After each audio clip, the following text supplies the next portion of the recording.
ইতিহাসের অন্যতম ভয়াবহ দাবানলে ৯ দিন ধরে পুড়ছে যুক্তরাষ্ট্রের লস অ্যাঞ্জেলেস। এই মর্মান্তিক দাবানলে এখন পর্যন্ত ২৫ জনের মৃত্যুর খবর পাওয়া গেছে। এছাড়া এই দাবানলের নৃশংস থাবার আঁচড় পড়েছে ৬০ লাখের বেশি মানুষের জীবনে। এরই মধ্যে দুর্গত এলাকাগুলো টর্নেডোর ঝুঁকিতে রয়েছে বলে জানিয়েছেন আবহাওয়াবিদরা। আবহাওয়া বিশেষজ্ঞরা বলছেন, বর্তমান পরিস্থিতিতে দাবানল দুর্গত এলাকাগুলো টর্নেডোর ঝুঁকিতে রয়েছে। এটি বিরল হলেও এমন এক বিপজ্জনক অবস্থার উৎপত্তি হয়েছে যেখানে দাবানল তার নিজস্ব আবহাওয়া তৈরি করে থাকে। যুক্তরাষ্ট্রের জাতীয় আবহাওয়া দপ্তর সতর্ক করে বলেছে, দাবানল ছড়িয়ে পড়া এলাকায় বাতাসের তীব্রতা বেশি রয়েছে, পাশাপাশি পরিবেশ খুবই শুষ্ক। এই দুয়ে মিলে এক বিশেষ বিপজ্জনক পরিস্থিতি তৈরি করেছে। এই পরিস্থিতিতে বড় আকারের নতুন দাবানল দেখা দিতে পারে। আবহাওয়াবিদ টড হল বলেছেন, বর্তমান চরমভাবাপন্ন আবহাওয়ায় শক্তিশালী টর্নেডোর সৃষ্টির আশঙ্কা রয়েছে।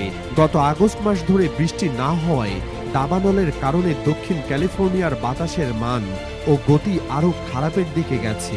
সর্বোচ্চ সতর্কতা রেড ফ্ল্যাগ জারি করার পাশাপাশি এ অঞ্চলে আরও ১ সপ্তাহ তীব্র বাতাস বয়ে যেতে পারে বলে জানিয়েছে মার্কিন জাতীয় আবহাওয়া দপ্তর। ক্যালিফোর্নিয়া অঙ্গরাজ্যের লস অ্যাঞ্জেলেসে দাবানলের কারণে এরই মধ্যে লাখো মানুষ ঘরবাড়ি ছেড়ে নিরাপদ আশ্রয়ে সরে যেতে বাধ্য হয়েছেন। দাবানলে পুড়েছে বিস্তীর্ণ এলাকা। এ দাবানল ছড়িয়ে পড়ার পেছনে বড় কারণ সান্তা অ্যানা নামের ঝোড়ো বাতাস। সম্প্রতি বাতাসের গতি কিছুটা কমায় আগুন নিয়ন্ত্রণে আনার আশার আলো দেখা গিয়েছে, কিন্তু বাতাসের গতি আবার বেড়েছে।